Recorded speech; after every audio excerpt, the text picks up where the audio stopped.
Hallelujah, hallelujah, hallelujah. Hallelujah, hallelujah, hallelujah, hallelujah, hallelujah, hallelujah. The Lord be with you. And with your spirit. A reading from the Holy Gospel according to Luke.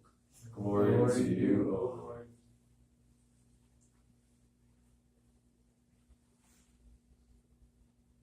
Jesus journeyed to a city called Nain, and his disciples and a large crowd accompanied him. As he drew near to the gate of the city, a man who had died was being carried out, the only son of his mother, and she was a widow. A large crowd from the city was with her. When the Lord saw her, he was moved with pity for her and said to her, "Do not weep." He stepped forward and touched the coffin. At this, the bearers halted, and he said, "Young man, I tell you, arise." The dead man sat up and began to speak, and Jesus gave him to his mother. Fear seized them all, and they glorified God, exclaiming, "A great prophet has arisen in our midst, and God has visited his people." This report about him spread through the whole of Judea and in all the surrounding region. The Gospel of the Lord. Praise to you, Lord Jesus Christ.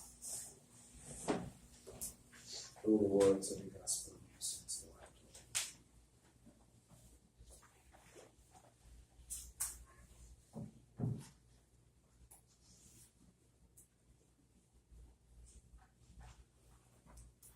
Pray, hope, and don't worry.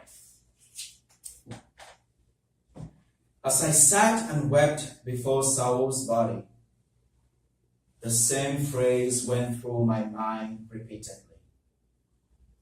Lord Jesus, you are a wonder worker. You raise the dead to life. I know that you can return Saul to us even now. But each time I looked at Saul, he did not move. He lay still in his casket, and I began to think to myself that the Lord had forsaken us and was no longer listening to our prayer.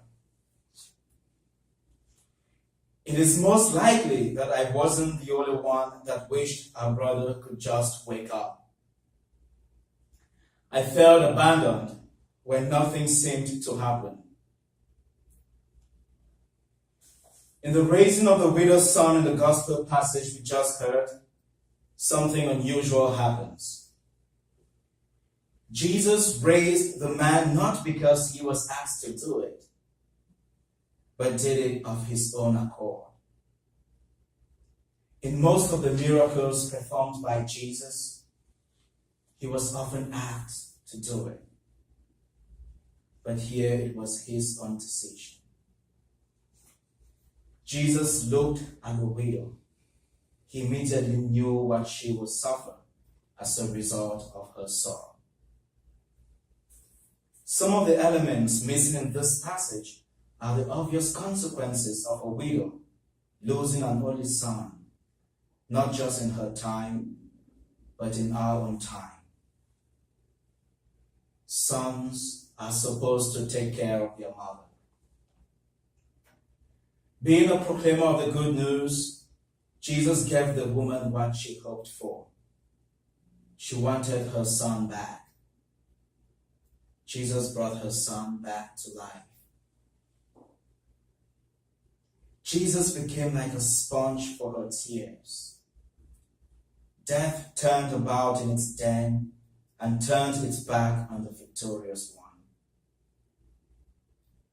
We do recognize, however, that death is certain, and we neither know the day nor the hour that it will come knocking at our door. Nevertheless, we believe that life does not end with death. So we continue to pray and hope in the resurrection, which we profess every Sunday when we recite the Creed. We believe that Christ is the destroyer of death and corruption, that he is the one in whom we live and move and are.